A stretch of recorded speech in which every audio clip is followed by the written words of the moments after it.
ഇന്ന് ഞാൻ നമ്മളെ ലാലേട്ട ഫേമസ് ആക്കിയ ബനാന ഡെസേർട്ടാണ് ഉണ്ടാക്കാൻ പോകുന്നത്.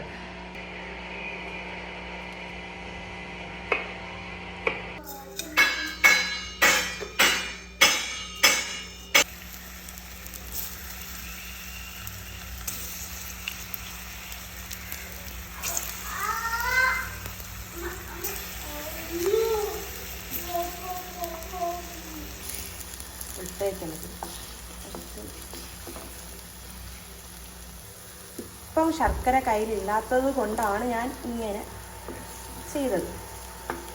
ഇന്ന് കുറച്ച് തേങ്ങയും കൂടെ ഇട്ട് ഫിനിഷ്. ഡ്രസ്സായിട്ടില്ല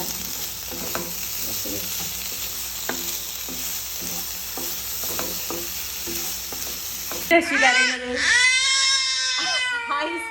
ഐസ്ക്രീം കൊടുക്കാത്തതിനാണ് കരയുന്നത്. ഐസ്ക്രീം തരാം അമ്മ, ഇപ്പം തരാം. കുറച്ച് ഐസ്ക്രീം വെച്ച് ടോപ്പിംഗ് ചെയ്യാം. ഐസ്ക്രീം കിട്ടിയാ? ഹാപ്പി ആയാ?